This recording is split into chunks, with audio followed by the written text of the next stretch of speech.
don't have the link, so. That's good, instead of. Oh, you gotta wait for Oh, this is nice. But you- Off of online. I think, I don't think it was in the packet. okay, I'll call the meeting to order, 9:00. And purpose of this meeting is basically to go over the architect's plans and ask questions of them. And, but the first thing on the agenda is, public comment. So can we have public comment? Anybody here for public comment? Well, I guess I am, if I have time. Okay. I know you mentioned it, and I have the issue of, okay, why the flat roof? Is that gonna be a problem? Yeah. That's one thing. I wanna make sure that there's enough window space on the back of the building where the, you know, the 9 cat cages are going. That, because they're, you know, the cages are not facing the window really, except for the 2 of them. So are they gonna have enough, you know, being able to look out the window? It's not the end of the world, but. And I wanted to just question, I like where the vestibule, the new vestibule is. Is that room that's right behind the vestibule where you walk in that, was a playroom, cat playroom, is that gonna stay a cat playroom? That's not a hallway there, I'm not assuming, going through that. And then my other question is, where the cat cages are currently in our shelter. And then there's a door going into the new cat cage area. That corner, is there something intended? What are we gonna do with that corner there? I know they made the maintenance room bigger, or whatever, mechanical room bigger.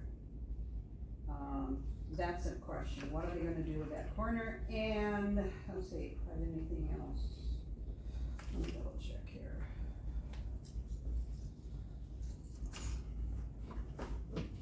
Oh, whether a door was absolutely necessary between the, between where the current cat cages are in our shelter and then going into the new addition.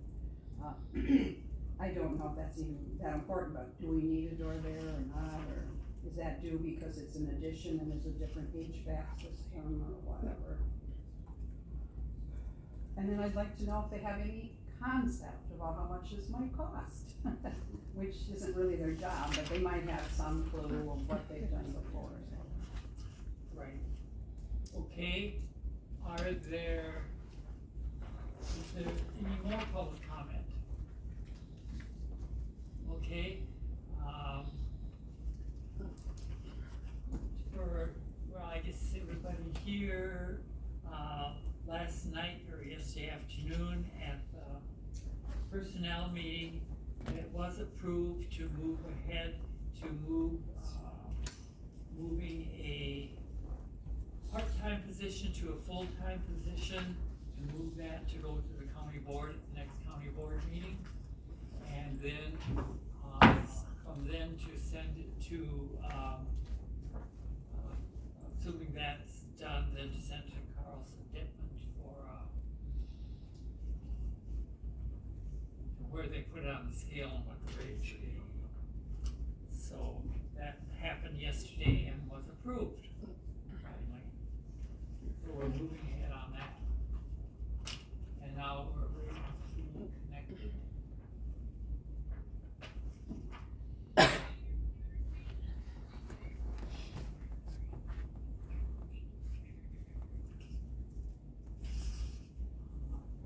Is that accounting firm or who is that? You know, that they're sending it to the. Carlson Goodman? Yeah, sorry. Are they a lawyer, accounting, what are they? Do you know? Yeah, Terry, sorry, I missed the meeting yesterday. Yes, It's a firm that looks at valuations Oh, okay, well, and then determines. Good morning, can you hear us? next Saturday. I know what the purpose, I just was wondering what kind of a firm they were, that's all. If they're lawyers or attorneys or, just interested. I'm not sure what that, there's probably some layers and some. Probably. Very educated. Yeah.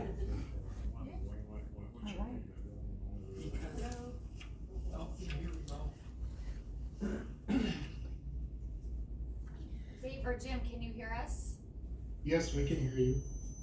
Okay, I'm not sure why our camera isn't working, but we can see you if you have anything you wanna screen share.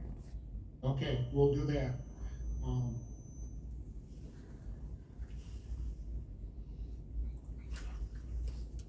Okay, are you ready to begin the meeting? Yes, Okay. What we'd like to do is go through, basically look over the existing, or the meeting minutes for December 11th and go through that. And I've got a copy of that with some highlighted notes on it as far as important items that we were going to look at, in the design. And just want to go back through that to, basically review those items and make sure we're on the right page. So what's cousin?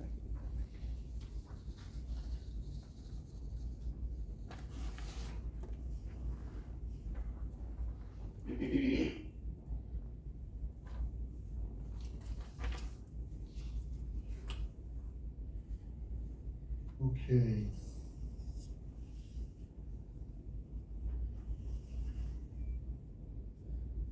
While he's doing that, could you mention who all's in the room over there, please?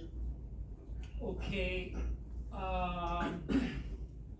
we have the members of the committee, Nancy Christensen, Mike Raven, Tom Hanson, Tom Kudo, and myself, Terry Wedwick. And we have Jill Buchholz-Jones from, who's taking minutes from here. We have Don Fleming from the animal shelter, the manager. And we have two audience people and one who's also filming it, live streaming it from here. Very good, thank you very much. Good morning, everyone. Good morning. Morning. I'm Jim, that's David. Go ahead, David, with those notes. Yes, can you see the notes on your screen? Not very well, but yeah. Okay. Oh, wait, this is the wrong one.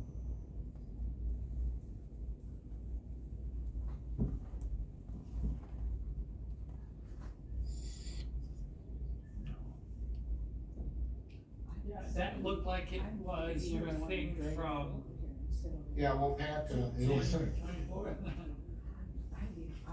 that too. all right, I've gotta get to that file.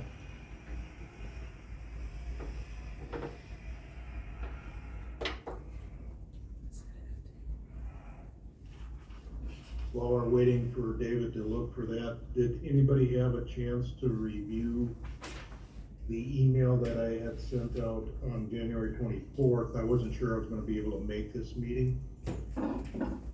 Did you happen to see that email or not?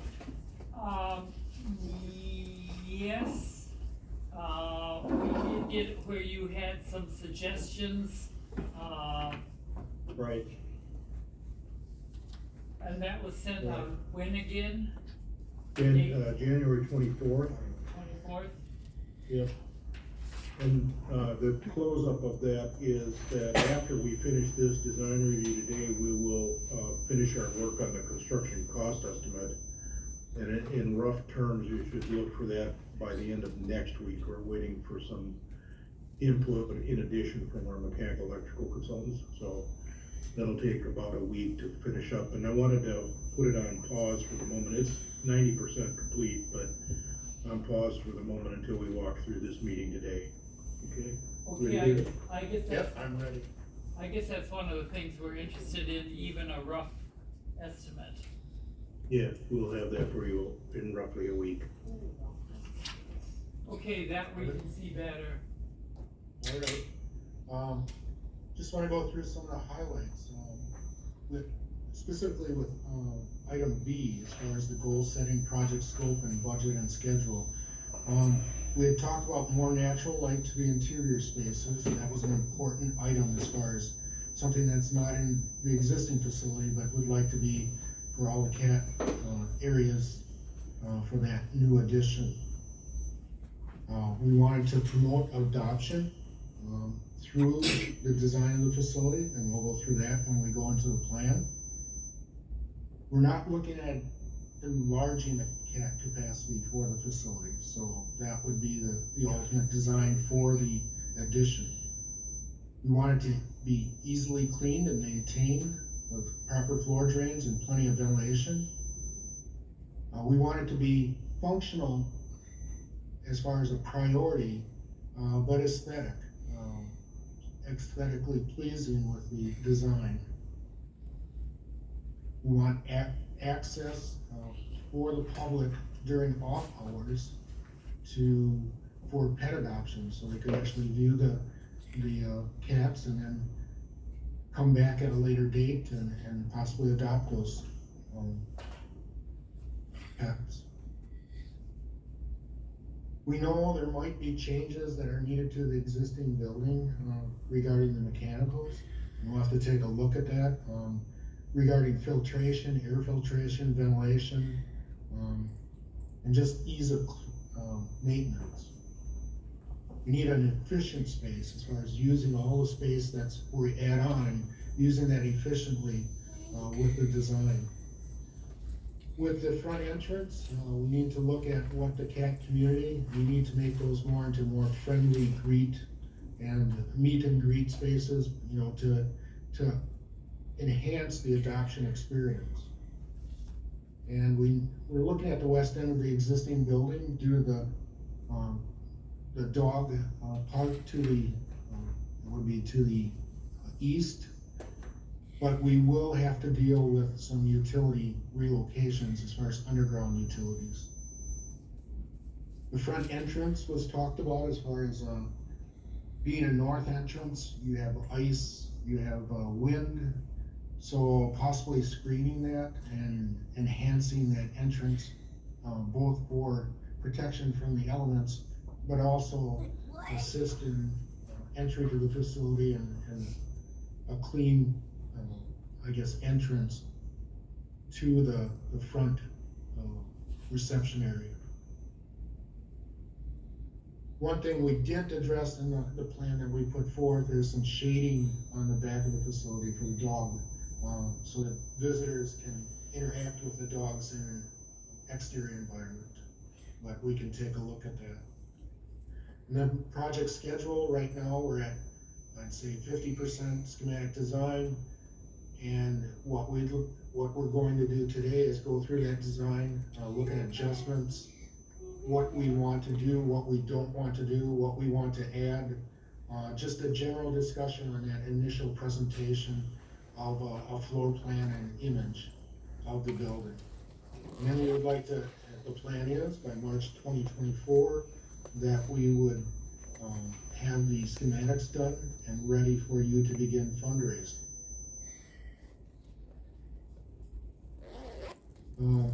Any questions regarding some of the goals that were set initially for the project, or any additions?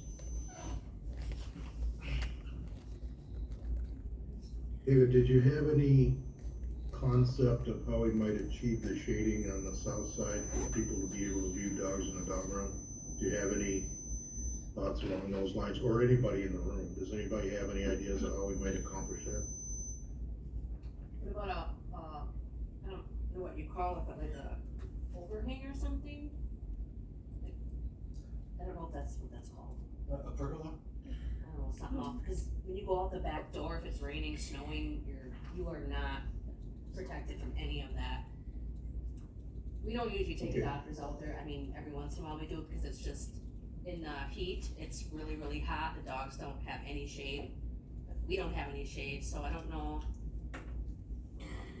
What do you call it, Okay. overhang, or? Yeah, just that's what it's Yeah. called. So Yeah, maybe like, something. or maybe a standalone type structure, like a park shelter or whatever, that you could get out of the sun. Well, it would be Yeah, nice if be there was separate. something immediately when you walk out the back door, so that for at least the employees, but it would also be nice if there was something out in the yard for the dogs, actually, for people to go out there, so they're not, because when it's 80, 90 degrees, there is no shade for anybody. Okay, so I have a better understanding now, and I just wanna offer a couple of thoughts. Protecting shade from sun is a whole different thing than protect and or pets from, snow and rain. Right. And the other thing that we struggle with is, adding onto the building in such a way that the roof was never designed to actually take additional snow load. So a standalone separate structure might be an appropriate, response to that, which in the final analysis, that could be built, as soon as the ground thaws, or any time. And that in effect could be a completely separate project. If you wanted to be part of this project, there's no problem with that. We can show it in the design and put a price tag on it in the estimate. But in the final analysis, it could be something that had been added prior to the day or 2 years from now, whenever you would like to. Okay. So basically, it's something for the staff, as far as shading from the sun out there. Would you consider more landscaping as far as, adding trees and different things like that in that Definitely, area as a consideration? yes. Yeah. Sure. Do they have a area for water and, We or is usually that put, brought out? we usually put bowls out there, they're not, when it's that hot, they're not out there that long, but we can attach water bowls to some of the fencing, so that's normally what we do. Okay, It's in the winter time, because there is no overhang on that back door, all the snow is like, you can't even practically get out that back door. So, like in the snow, but yeah, something for heat would be nice in the yard, trees. And so as a result, when it's heavy snow, nobody actually goes out there to shovel. Well, we have to, because the dogs have to go out, but there's been times it's like, it's hard to get out the door. And the dogs have to run through all that, and if there was an overhang or something there, it'd be a little bit better, because at least that snow wouldn't be right by that dog door. Sure, I get it. I'd like to ask a question, Mike Raven here on the committee. Yes. There's a couple of questions I'd like to ask. Number one, I said, when you come to the west side of the building there, why didn't you line the building up with the present building going west? Instead of that, all of these overhang things, they cost money. If you lined it up and then put the peak roof right on top of it all the way along, I think it'd be a lot more efficient than making that jag. That jag costs as much as moving the building over to line up with the present building. The other thing is, well, there's two other things. The handicap accessible entrance.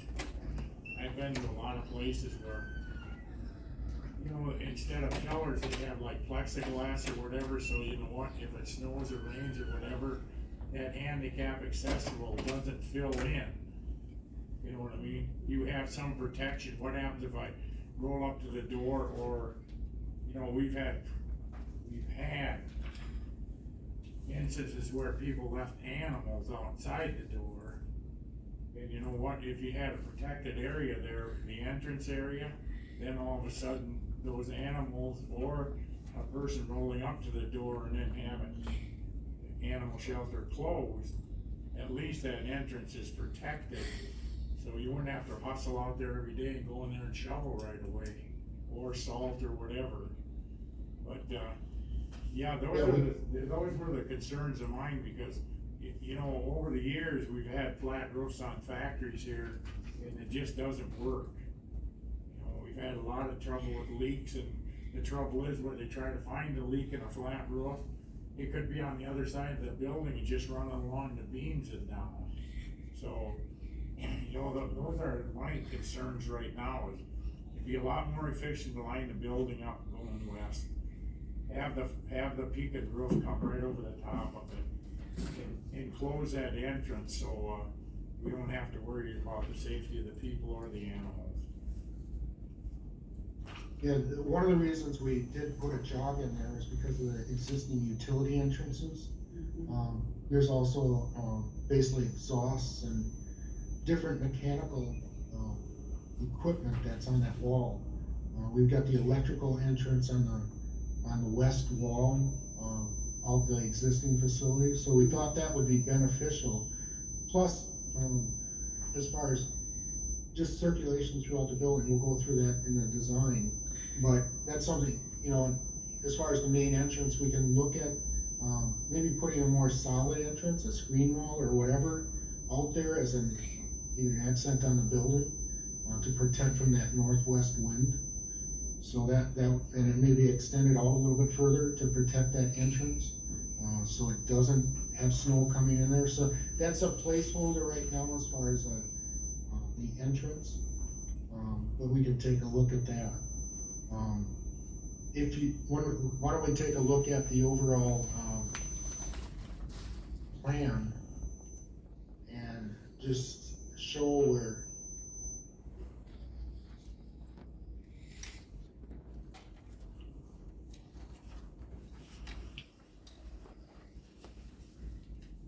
We all have Okay. copies of this that we're looking at Good.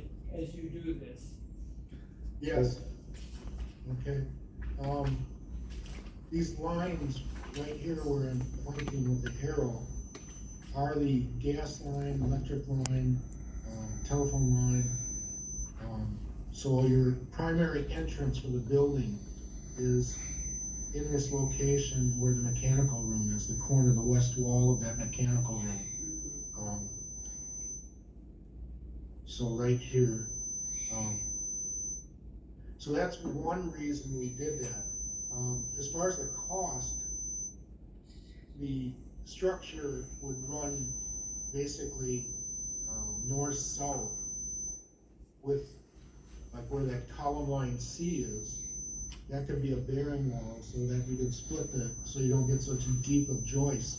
But that's not gonna add a lot of cost to the building to do it in that nature, because you're still going north-south in both the existing building and the new building, or the new addition.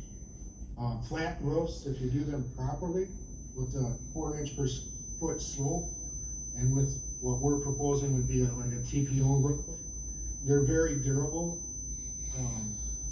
I've typically put them on for over 30 years and not had any issues with that type of roof, if it's done properly. So you can have just as many problems with ice buildup on shingled roofs and I guess water coming off of that, where you can control it on a flat roof, or not flat roof, but I should say low slope roof. You can build that slope up to a 1/2 inch per foot to get more positive drainage. So that would be the answer, is looking at how we add slope to that roof if we want to, but potentially not go to a 412 pitch.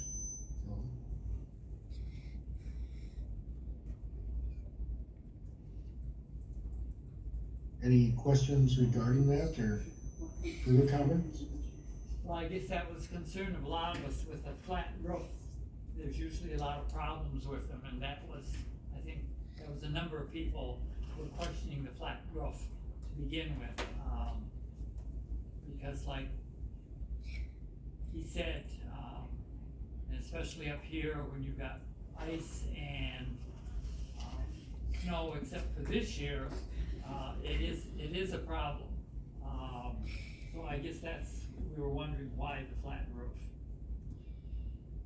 Another Yeah. reason for you to think about is because the existing structure, you tend to think that these buildings are rigid, but they are not. The existing structure is gonna move differently than a new structure would. The spans are different, the framing's different, the roof framing's completely different. We do flat roofs, in the Northwoods. You're not really in the Northwoods. We do flat roofs in Ashland, Superior, all across the Iron Range. And the big snow country, coming off with lake effect snow off Lake Superior, we do flat roofs in that area as well. Here's how they work. The real difference between flat roofs you experience and flat roofs we have here is the ability to pitch the water off the roof. So they're not flat. They are not flat. They pitch to drain. And so you can see, at least in this particular sketch, how all of those roofs would drain back toward the south of the building. So we have lots and lots of flat roofs that we've installed. The membrane itself is completely different than what you're accustomed to on some of your other buildings that have quote flat roofs. We do not do flat roofs, we do pitch to drain roofs, and they are what we call level fascia, because from the ground, they appear to be, a level top parapet, but they do pitch to drain. The TPO membrane is much superior to an EPDM membrane. So if you have around town what people refer to as a rubber roof, that's not what this is. A rubber roof is an EPDM roof. That's the membrane. And EPDMs do not perform as well as TPO roofs, the type that we're planning to use here. So we're not the least bit worried about this roof performing completely correctly for many, many years. In fact, they'll perform better than a shingle roof. How do they hold up with hail? Better than a shingle roof. And you could do extra measures on the TPO roofs as far as adding like a 1/2-inch recovery board on the top, that give it even a better warranty and better performance in a hail type situation. One of the advantages of the low slope roof like this would be that you can control the water flow and where it goes. Versus on your existing building, you have basically along each edge, you're having water come off there, and you're gonna either have to have you're gonna have drains or gutters along each side to control that, and then getting that out onto the pavement or sidewalk areas. This way you control any water that around that front entrance with a flat, or that, a low slope roof, and you can send all the water off the back of the roof, and slope it accordingly. So there's some advantages to controlling where that water goes, rather than down each pitch. We'd be kind of at the mercy of the contractor then, whether or not they understand the plans and how they, initiate that slope. No, that is designed by us, and, basically you'd be looking at, just like where the lines are, those are, like in this corner here, that's pitched back, so it runs down this valley and out of Scupper. Same in this corner, it's controlled as far as the slope, outward, and then all the water flows down that slope. So there's no choice where that water goes. And like I said, we could increase that to a 1/2 inch per foot, especially with this, being a smaller roof. So,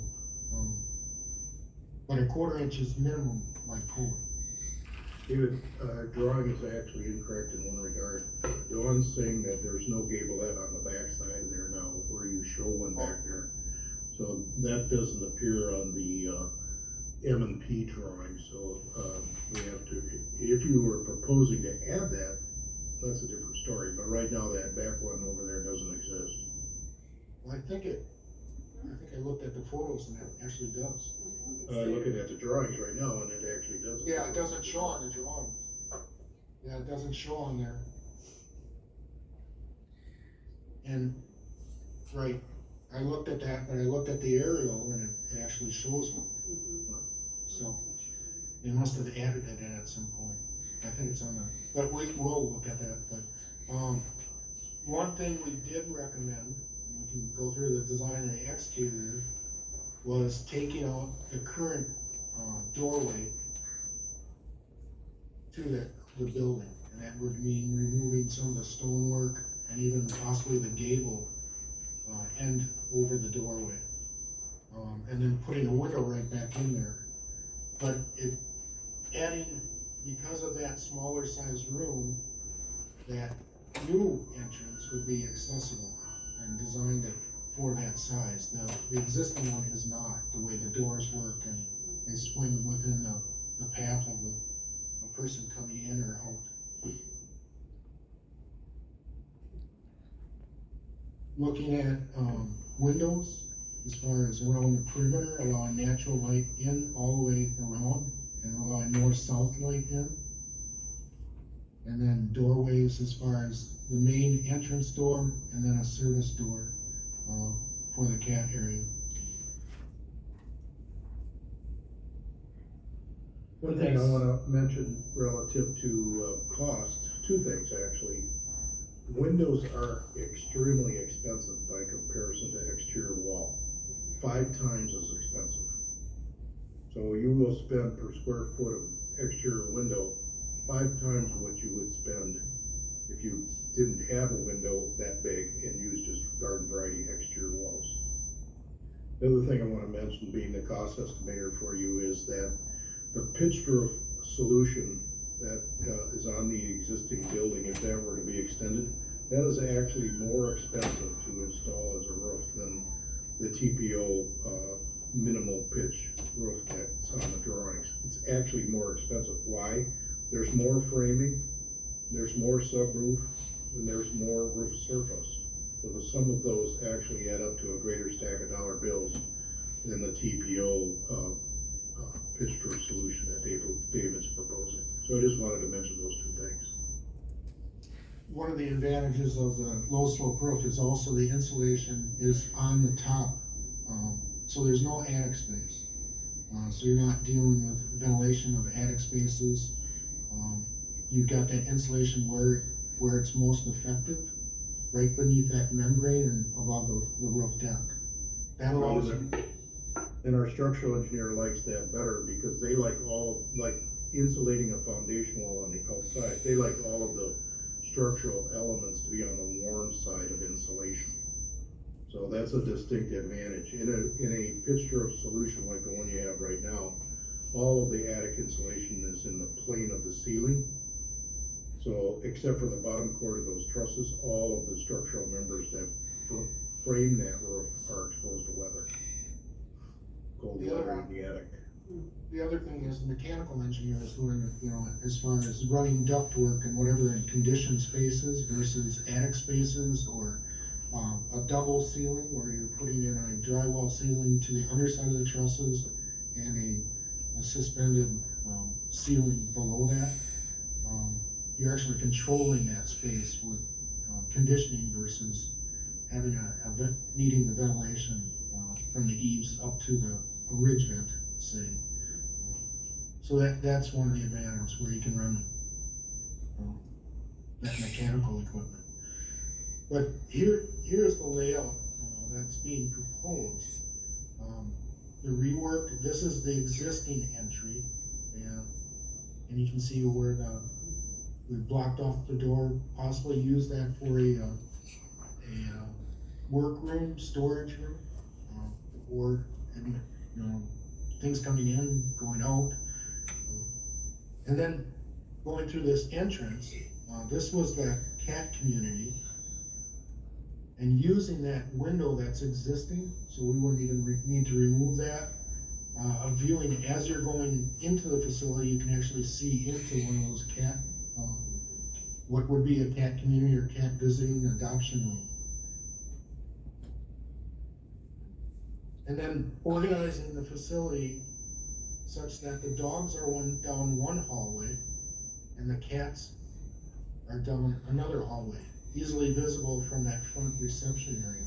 So a person coming in to the front would be received by a person as they're waiting for someone to assist them, and then be redirected into each of the areas depending on what they are interested in as far as a pet.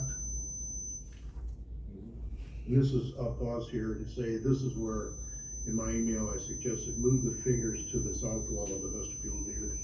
Yeah.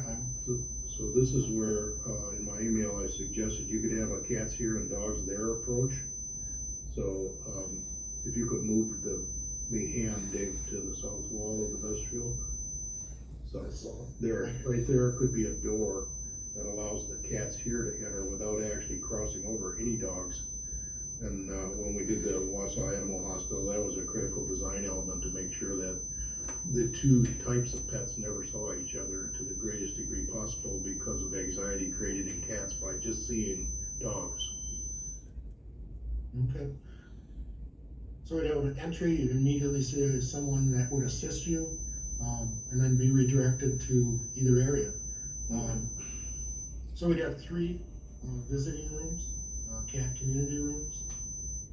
Directly down a hallway, this would be on this side, would be a service door in which cats could be brought in, either isolated in the cat isolation room. Can I say something real quick? Yes, So, so if we brought cats in, they would not be brought in that door. So, okay, the other, just, cause that's, you don't wanna ever bring any stray cats through your adoption ward or any other. So, the cats can come through the front door and we have an impound, like a cat impound, in the existing building, where any okay, stray or sick cat would come. And then that storage room that's back there, the garage basically, maintenance is gonna help me turn that into an actual like sick room. Because they're not usually there that long. But the room that you built on, the cat quarantine room that you called it, that is Okay. actually for healthy cats that just don't have a spot in the adoption room yet, or are waiting to be spayed and neutered. So the existing cat impound and that garage that I'm gonna try to transition to a sick room is there to keep them away from all of our healthy cats. Does that make sense? okay, But we yes, can use that door, the monkey cages that we have are super hard to clean. So a lot of times we actually have to pull them out of that room and we have to spray them outside.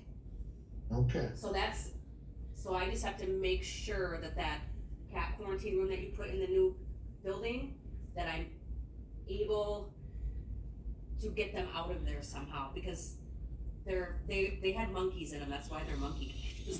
But when you work in a laboratory, when they clean those, they get sprayed down. We just don't have a hose, we don't have a hose. I don't know if you really wanna put a hose in that room and get that room all wet, but that's the only good way we can clean those cages. okay. So yes, that's one thing we But that's- planned was that's a good- larger doors, to accommodate those movement of those cages back and forth as needed. Okay, so this would be just an isolation room. And then the main layout as far as the cat cages, the 9 stacked cages, or the 18, I guess, in this area. And the layout, go back to that. What we were looking at was providing this space for cat cages, and then basically doing an L shape on this side, to straight down this side, but then giving access to this room, which is now has some cat cages. I'm guessing is used for cleanup, utility, and part of that room would be possibly needed for new mechanical, and we have to look at that for the new addition. That we can add on to the existing mechanical, add a furnace, ventilation there. We'll need it for looking at in-floor heat for the new addition. I have a question about the area that you just pointed out where the cat cages, you have marked cat cages, and then the adjoining area which you have marked on here, cat quarantine. Those 2 areas, there is that wall in between there? That- Yes. I assume that's a solid wall? That's a solid wall. So I'm wondering, for purposes of additional light to get through to the room where the cat cages are, I mean, could you maybe make that wall glass or plexiglass? Yeah, the other thing you could put in lights, transom lights above, or clear story or transom lights above the cages to allow light to come through. Cause I'm guessing the cages are gonna be in place for most of the time. David, your layout suggests no cages along the south wall, and there's a huge array of windows. Could you go back to your other, sketch up and show them that? That was something I was questioning as to whether or not, the heat loss in that size of a set of windows, not those, but on the south wall, in the cages room, yeah, that one. So the heat loss of those 3 windows is significant.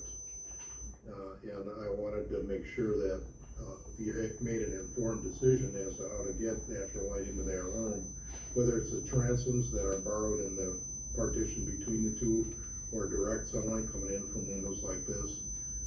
It's all still about $100 a square foot, so, I just wanna make sure you're aware that there's, abundant natural light coming into that room and a lot of air conditioning load in the summertime.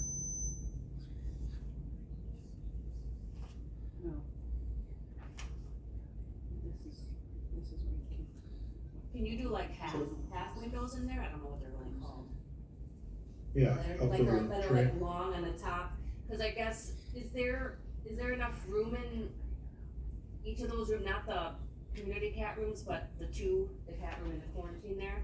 Is there enough room in there on this sketch for any type of, like a little bit of counter space? Sure. Yeah, David can figure that in. And then the room that the cats are in now that you're gonna take a little bit away from that, you said, for like a little more maintenance room. When you do that, will there be enough room in there for a little counter space? Cause the one thing I'm lacking right now, most of my blankets and stuff like that are in that back garage, cause there's really nowhere else for them to go. So I just wasn't sure how much room would be left in each one of those little rooms I don't need a lot, but just so that I don't have to carry, bowls and blankets from here to there to there to there. Mm-hmm. Yeah, the counter space, we left a counter space that was there, that's able to still be there. What I would recommend though, Dawn, is that David schedules a time to come up and meet with you one-on-one, Okay. and actually fine tune every square inch of Okay. both the addition and any suggested renovation, because it will work differently, like that Right. new workroom at the top upper left.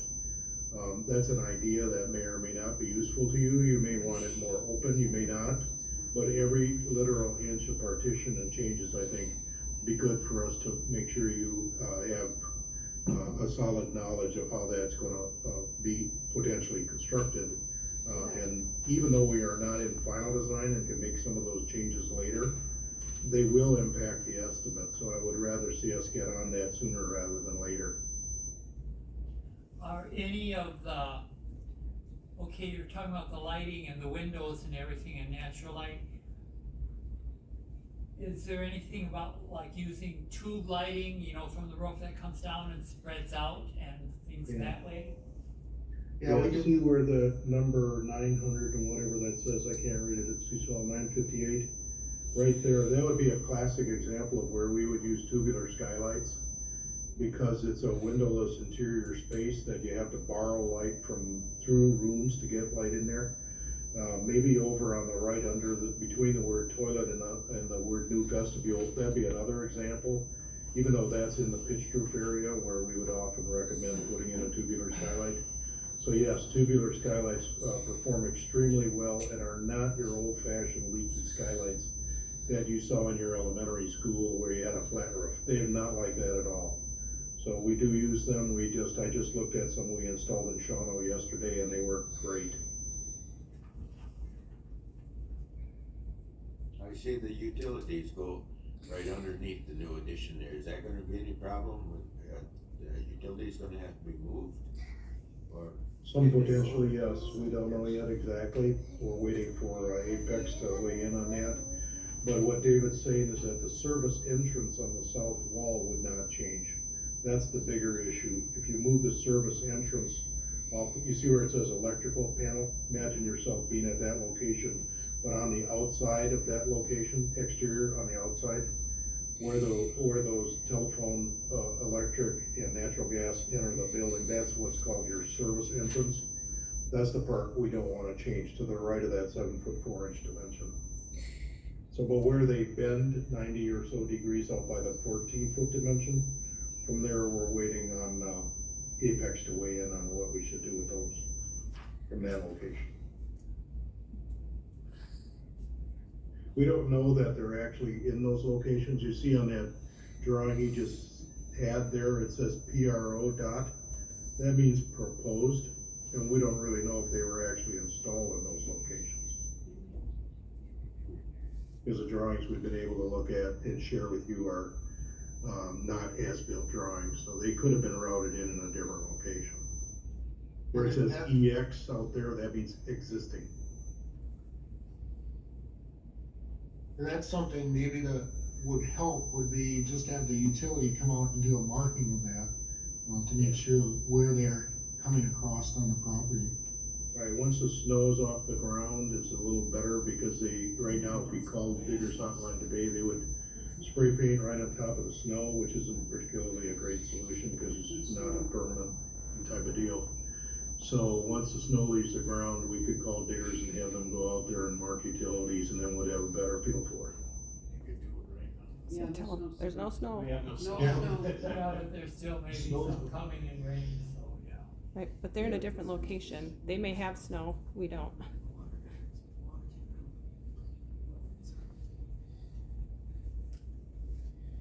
And the one question would be whether the scope of the addition meets your needs as far as, what you were looking for. It's a little bit over the 20 by 40, addition. Due to just some sizing with the, putting the cat cages in there, but all the space is being utilized. There's the potential, do you allow the cats to just, if there was an area like that corridor, would you allow them to go in that corridor and roam? Yes. Depending on the cat, Okay, so we do sometimes But let them would- stretch their legs. cause that would be, and whether that would happen also in, I guess the cat cage room. There could be, like half doors or whatever, or something that swings to partition off areas to allow that to happen in, for different groups of cats, or. We usually That's just a do one at a, possibility. if we let a kitty roam around the shelter, it's usually just one.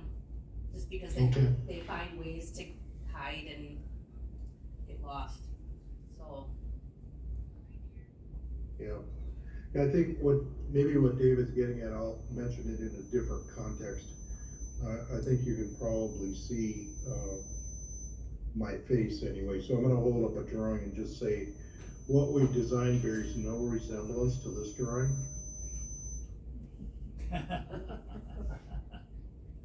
Okay, and I'm not trying to be critical in any sense of either our design or this drawing, but the truth is they bear no resemblance, and that's why I think it's very useful for David to meet one-on-one with you, Dawn, and make sure that the motivations and ideas that you built into that older drawing that came out long time ago, that your goals that were established based on that layout and the flows are accomplished.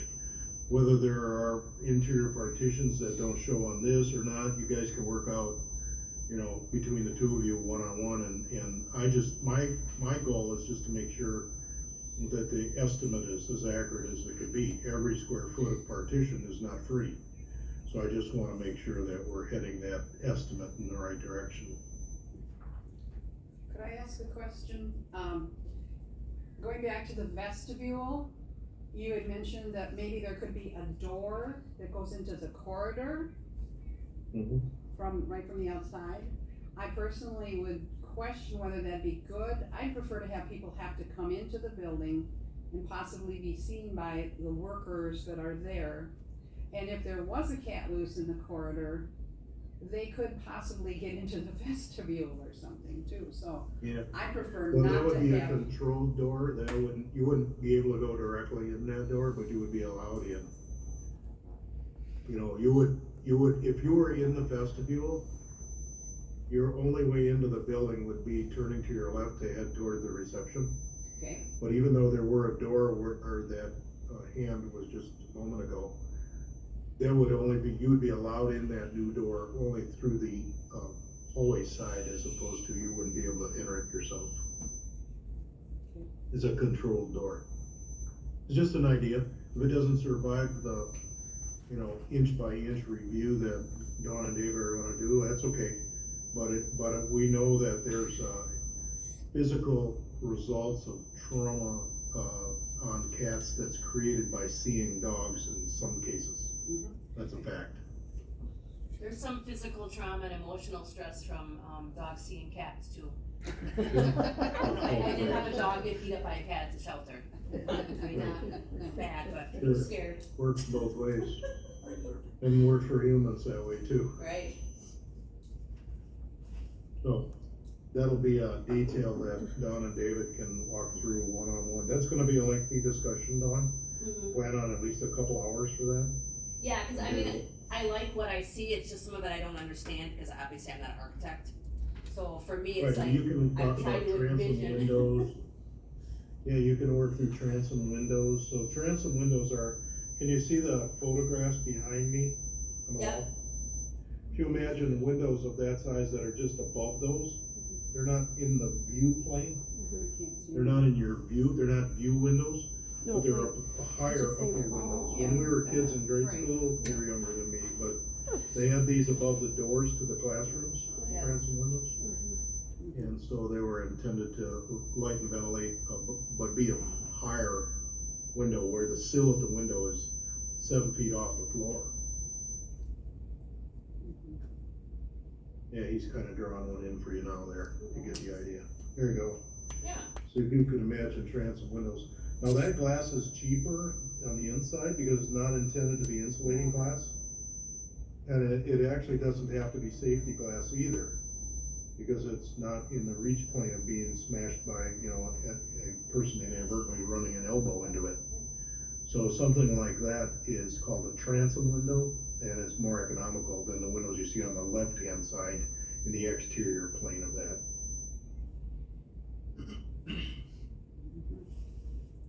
Okay? So we just have to, look at the details as far as what those cages are, what heights they are, and just look at what the, like Jim said, take and look at every inch of the facility and put the little tweaks onto the design to get the right design for you. Right, and Dawn, here's another example. You see that slot that David drew on that wall just now? Yep. That doesn't have to be glass unless you want it to be glass. It can just be an opening. There's nothing in the code that requires us to put glass in there, but you can have glass if you want it, or it can just be an opening, which is cheaper yet, so there's options you can kind of consider depending on where you're looking. Sarah, Mike Raven here, could you, is there a possibility that, you could put some type of, camera system in the animal shelter so Dawn has visibility when she's not there, you know what I mean, and take a look at the population in certain areas? Yeah, of course, we do that all the time, yes. That would be nice, you can get right on your phone, yeah. Well, no, but I mean, it'd give you some visibility if something was happening on the weekend or whatever, that. I did get a cat dropped off in a box last weekend.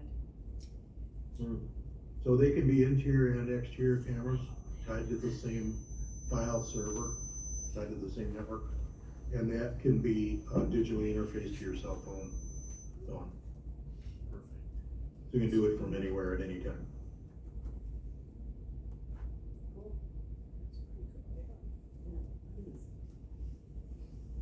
The other thing, Dawn, as you start thinking about all of these details, give some thought to floor coverings and ceiling finishes.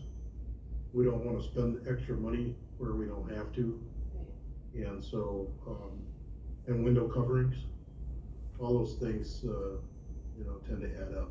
The finishes in the building as a category are the biggest, most expensive part. It's not the structure, it's not the roof, it's the finishes. And so they're competing with the glass, the windows, for cost intensity, but finishes are extremely expensive. Do you have like samples or suggestions of all that stuff? Yeah, we can share with you the interior finishes we did at the Wausau Animal Hospital, for Okay. instance, so you at least have a frame of reference. That would be We great. can do that. Yeah, that's easy to do. I wanted to ask about the exterior walls. So David, I see you kind of extended the notion of metal panels around.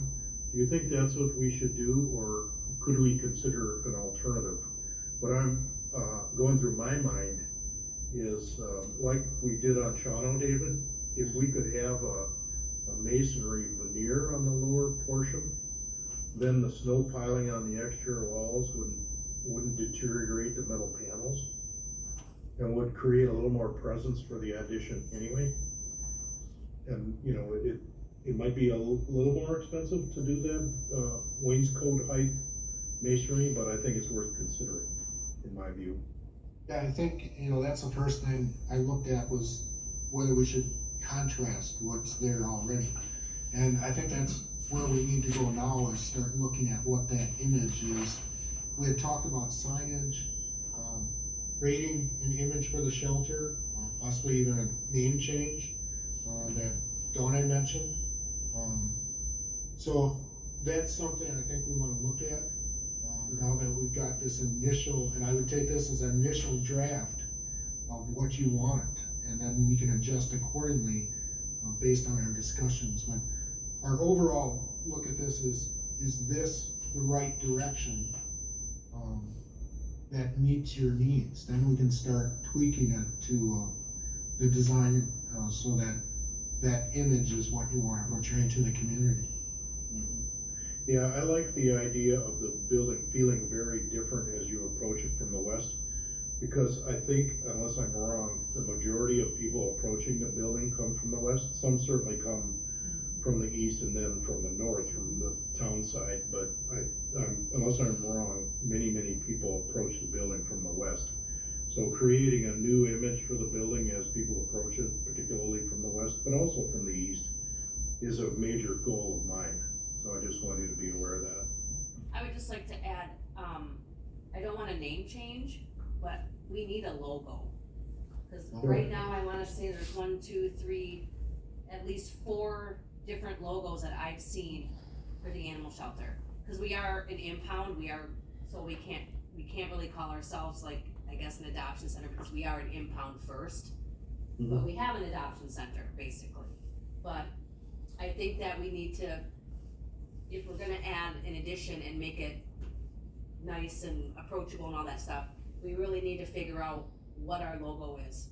Because there's so many of them out there, and when you drive up from 27, like you said, there's that big sign that says Industrial Park. Our logo is like this big, and it's a completely different logo than what's in front of the building, and it's a completely different logo than what's on the door. Sure. So, I mean, I think it's a good idea for us to try to figure out, have it consistent. Right, and I would say too, based on our experience in working with nonprofits, what you're talking about, if you do it correctly, so to speak, will enhance your ability to fundraise. Right. They're tied together. Yeah. They're inseparable, so don't underestimate the power of that in the community. If the perception is, well, it's just another, bucket of dough that they want to kind of the same old, they won't respond the same way. Right. It's human nature. Well, it's creating a consistent branding, especially for the new part. Yes, absolutely. Absolutely. That's what my suggestions were trying to say. I'm, in the final analysis, I'm indifferent about the name. I think the word adoption and the word pet, those are useful. But in the final analysis, you're into dogs and cats here, and you want them adopted. So how do you deliver that message? That's the key. I mean, you could add adoption center on it, or there could be a sign that says adoption center, just so that they know. I mean, Perfect. obviously, most people know we adopt animals, but yeah, I mean, you could add at the entrance or something, adoption center. And in the promotional material you utilize to assist the fundraising campaign, those are key words. Right. absolutely key, critical to your success.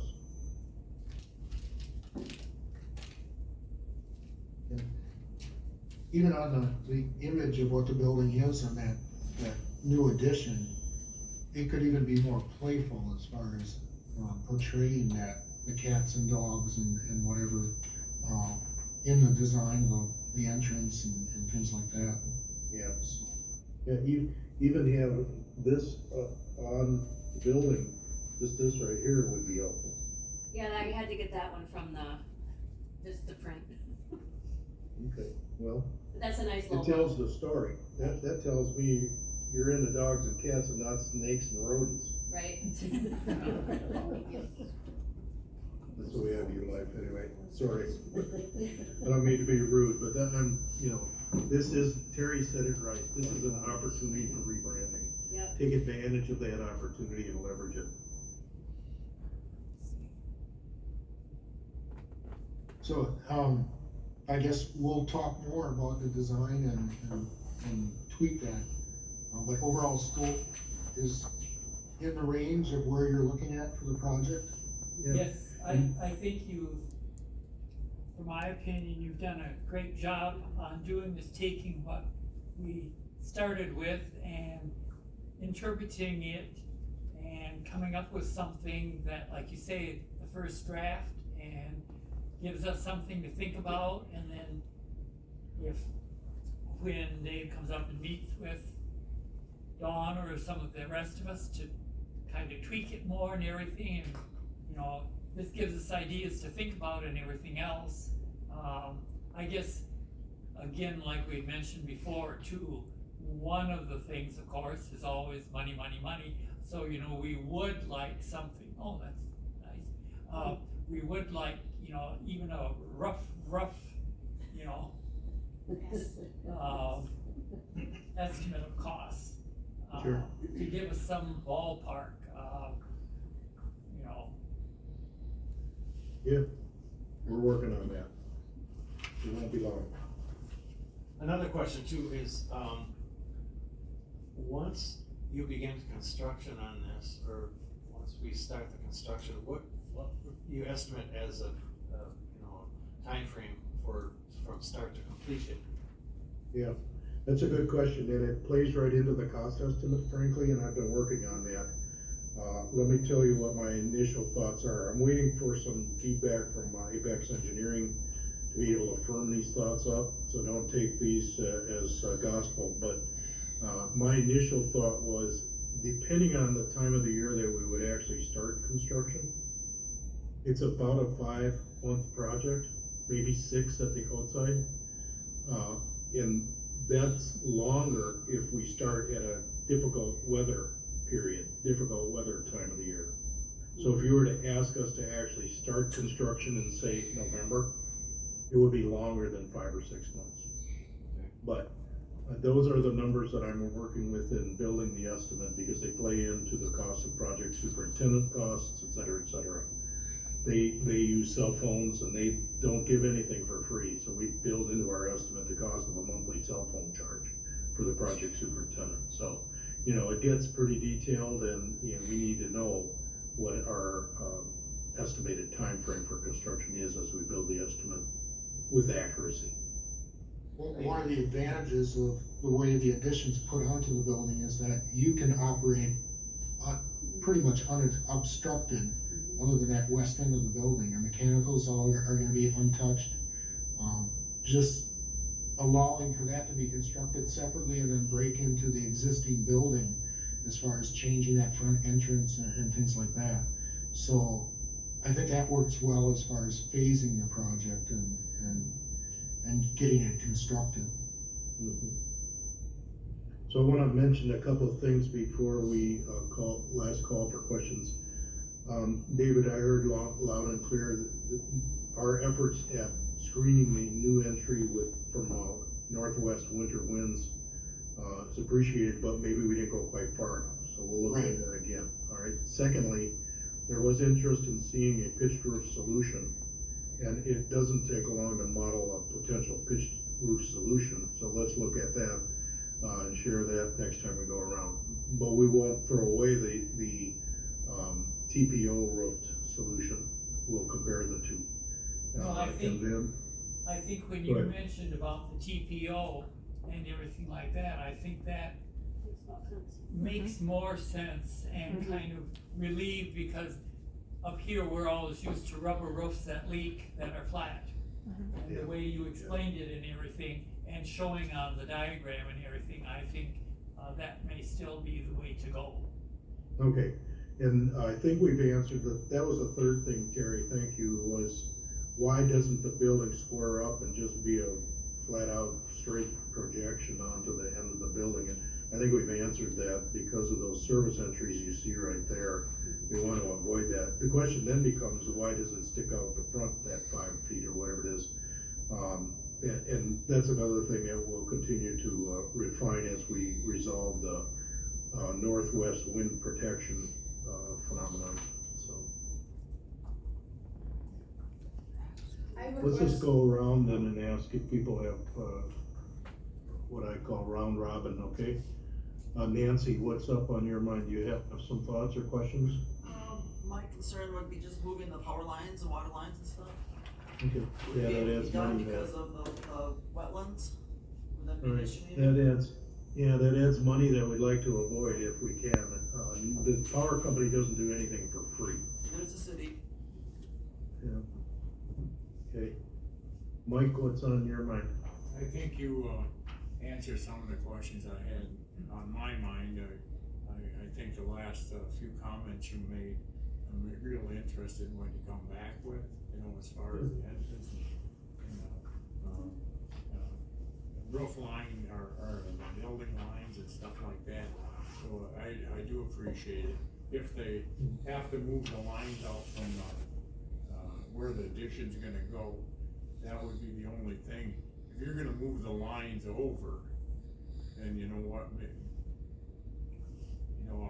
maybe it's a Star Wars thing, but if you're gonna move the lines over, it doesn't matter what side of that, whether you come in the west wall or the south wall to the mechanical room, them guys, they could, if you're gonna move the lines, then you could almost move the building square with the existing building, so. I've still got some questions about that. Yeah, good. Thanks for, those comments. Those are all, useful and important, and we'll address them all. Then Just I wanted to add something regarding roof lines, just when considering, a pitched roof, you can't really control where that water comes off of that roof. So if you look at this area where you've got a generator, things like that, it's on the gable end, which protects it. So one of the things you can do with this type of roof is redirect it to where the water should come off on the building, whether it be in front of windows or, here in between a solid wall. So those are some of the advantages of this type of design, is you can control that water outfall from the roof. Okay, yep, Oh, I got. we'll one more revisit question. that whole question, on the next Sir, when you're meeting. talking about that, water flow coming off that flat roof, I've seen where that, the opening you have on that flat roof, sometimes in this area, you have an ice buildup in that slot. Then, sometimes in the spring, when you have that snow on the roof, then it rains. And when you have that ice buildup right in that slot there where it's dripping all the time, sometimes the water backs up onto that roof. Even though you have a 1/2 inch pitch, if it can't get off that roof through that slot, then it's got nowhere to go but to dam up.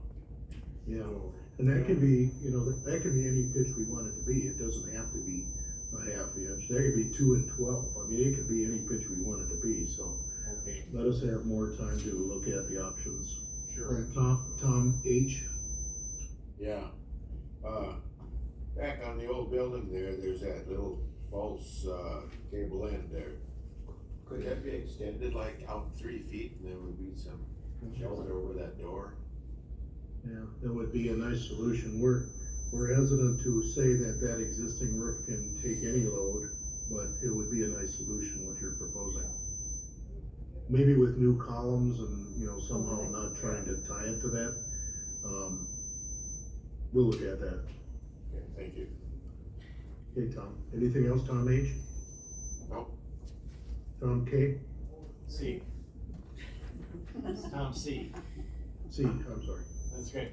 I, just following the lines of Mike's concern about the ice buildup on that, you know, that opening where Yep. water would normally flow. I mean, they make, some type of a heating tape or whatever that you could, incorporate into that to where, it would basically, if anything built up there, I think I've seen it on like some home improvement shows where, it senses, if there's a buildup there and it just automatically turns on and melts that. Yeah, those technologies are better than they were in the old days when they were just a little electric heating cord. Yeah, So you're absolutely right, they're available. Yep. yeah, so I mean, that might be a possible solution, to Mike's concern there. Otherwise, you've done a nice job of addressing, as far as I feel, of everything here. Would be, anxious to see when David comes out to walk through and, Mhm. see what improvements or changes, modifications, whatever. The drawing of the outside of the building, I think it looks quite impressive, actually. The way you've integrated the addition with the old building, it almost looks like it always has been there. Looking at this picture, so it's, I think you did a good job. Thank you. Yeah, I think, I don't mean to be rude with this comment, but I wanna be very direct. I think this design will make the existing building a much better building. Because the existing building that's there isn't, much to write home about. Pardon me for being direct. No, But you're with right. a nice Absolutely. addition that creates a new entry and a new feel for the whole complex, it'll help a lot in changing the perception of a garden variety building to a better building. It just will. Absolutely right. Tom C, Kudo, did we get, your comments, or do you have more? No, thank you. I'm done. Okay, Terry, are you up? Joanne or Paula, do you have any? Yes, and I would like to echo Mr. Kudo's comment. I really feel that the process working with you guys has been very good.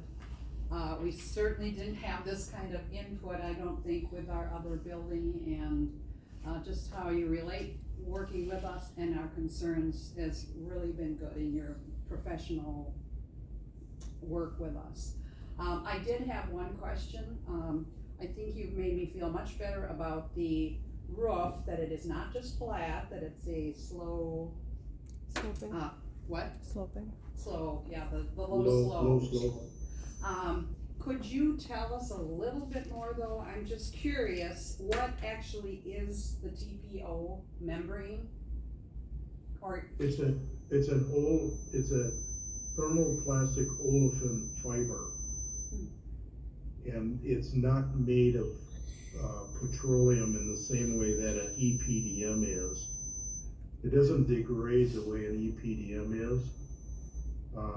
When we re-roofed the Wapaka County Courthouse 5 years ago, we went to a TPO for exactly those reasons. It's better underfoot if you do have to walk on it. We don't really want people walking on the roof, but if you do have to walk on it, it's better underfoot than an EPDM because it doesn't puncture anywhere near. The puncture resistance is much superior on a TPO than it is on an EPDM. Again, the terms EPDM, that's a shorthand acronym for synthetic rubber membrane. And they make these membranes in different thicknesses. The problems that are typically found on leaking EPDMs is with 45 mil thicknesses. We don't use those anymore. We use 60 mil thicknesses on TPOs, and you just can't actually buy a better roof, that's not, a copper pitched roof. The 28 gauge metal that supposedly is on the existing roof, that's pretty thin metal, and that is, not what we would ordinarily specify for, metal roofs. In fact, we would do them standing seam, not surface anchored. So, you know, there are just lots of differences, and technology has changed pretty rapidly in the last 10, 15 years. Have I answered your questions? Yes, but could you tell me, I'm sorry, I missed it, how thick is it? 60 mil. 60 It mil. comes in different thicknesses, but what we would specify is 60 mil thickness. And can you give us an estimate of how long that typically lasts? Yeah, that would be, you would probably not touch that for 30 to 40 years. The warranty would be full replacement warranty for either 20 or 25 years. It's, the other thing we didn't say, most EPDMs are under, what we call ballast. What that means is you buy river rock that's smooth, hopefully, and you lay it on there, and that's actually what keeps the membrane on the subroof or insulation below it. And we don't do that either. We fully adhere that TPO down to the recovery board that David mentioned. The recovery board is mechanically fastened, and the TPO membrane is fully adhered to that recovery board. So there's something substantial to step on, and when you do have to step on that roof, it's the TPO is resting directly, glued directly to the recovery board. Thank you, that's good information. And one of the things about, the roofing membrane is the way, where they fail is usually in the flashings, all the connections between the panels, the flat panels, and also where it goes up, on the wall or on the coping.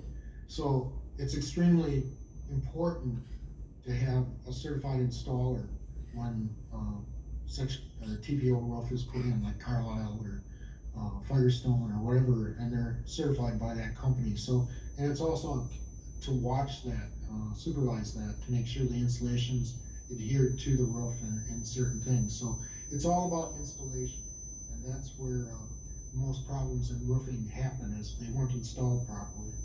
Right. What happens actually in a commercial roof like this is when the installer first has to be a certified installer. When they do make the installation, then the manufacturer's rep is called out after that's installed. And unless they inspect that roof inch by inch and make sure there are no excessive patches, et cetera, like you find on EPDM roofs, they won't actually issue the warranty. So it's a you know, belt and suspenders process to making sure you have a high quality roof. Let's keep going around. Jill, are you taking notes? Do you have any questions? I don't or have any comments? questions, thank you. All right, thanks for helping us today. Dawn, I have you written down next. I'm good. All right, thanks for your help today, and David will be in touch with you shortly. Okay. Then Okay. there were 3 members of the public there. Okay, you heard from one already, and Paula has a question. Hello, I'm Paula, I'm a member of the public, and my question has to do with the as-built plans. And I'm hoping I did not hear you correctly that you did not have access to the as-built plans. And that bothers me because I think that those are needed so that the chances of surprises that are encountered during the construction are lessened. There's always gonna be surprises, but, so then I think, well, where are those as-built plans? And we should try and get you a set of them. Yeah, I don't know that they exist, Paula. I'll show you, and you'll be able to read it with your own eyes, what Ashley was able to find and send us. And you can see right at the top of this, when I hold it up in front of my face, that it says, these are not as-built. Well, that makes me crazy. Where did you get those? From me, probably? You? Yeah, they were on the shelter. Wow. If I'm correct, I found a file with a bunch of building stuff, and I Yes, just please. sent it over. But Kurt, Gorsinger should have the Richmond plan. Well, but there's another building in town that doesn't have, oh boy, this is not good. Well, I mean, we'll deal with what, if we don't have them, then we don't have them, but it would be nice if we did have them and you would have access to them, so that's something maybe we can work on this end. It's fine. Yeah, we are 1,000% in your court on that. Thanks, Paula. Okay, anybody else? I'm sorry if I missed the name here, sorry. All right, so we'll have another meeting. David will have a site visit and a one-on-one or more. However you are interested in showing up, you can work that out. David will schedule that up with Dawn. In about a week, I'll send you out our first pass draft estimate, which could change depending on how the design evolves a little bit. And off we go. Thank you. All right, thank you. Okay, we really, Thanks, everyone. really appreciate your time, and I think this is a great step forward. And we look forward to continuing this relationship and seeing what comes up. Excellent. All right, have a great weekend, everyone. Thank you, guys. Thank you. All right, thank you.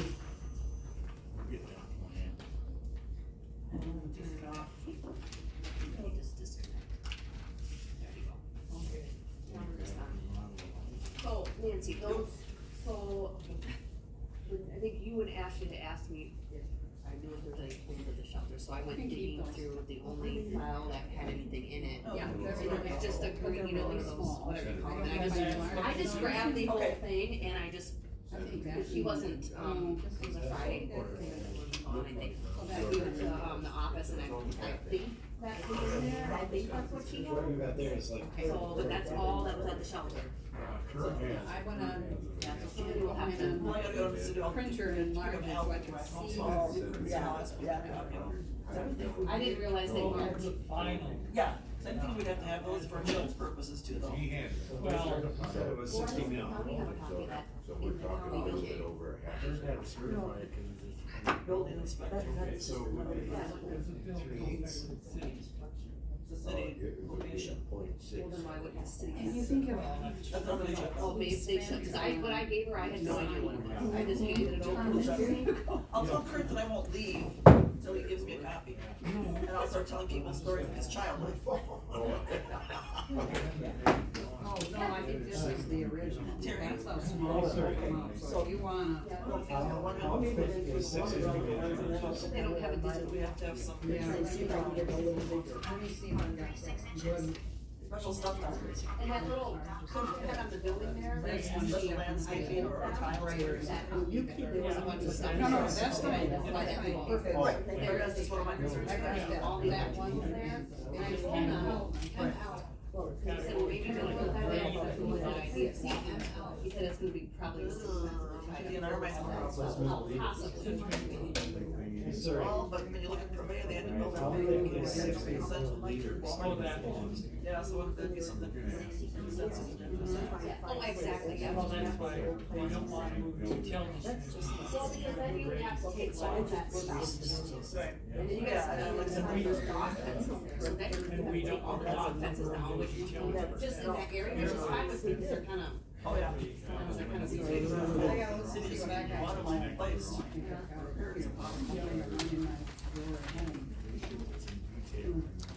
I never looked at it, it's that not as built.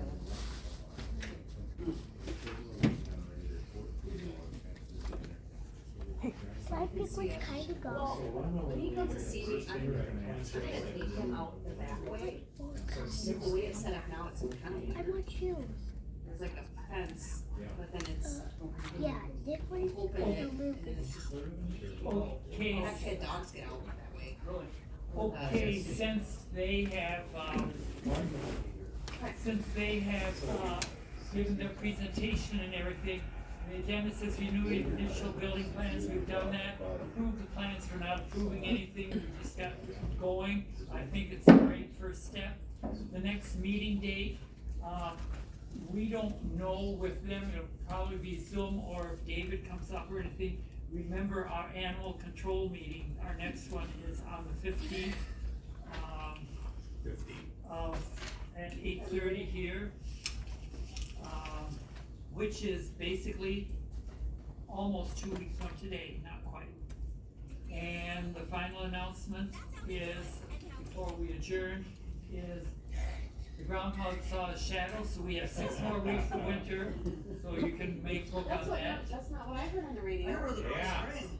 Yeah, 6 weeks. Spring's coming Early early. spring. No, if he sees the shadow, he goes back and hides for 6 more weeks. Or There was an Did announcement you see it on, or not? I saw Then that find a that we groundhog have would spring be early. early spring, that's what I Early heard. spring.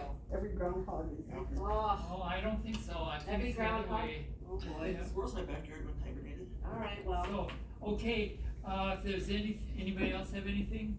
Okay, I'll entertain a motion to adjourn. Motion. Motion's made, seconded, any further discussion? Okay, all those in favor say aye. Aye. Opposed the same? Yep. We are adjourned at 10:25. Thank you all for coming. yeah.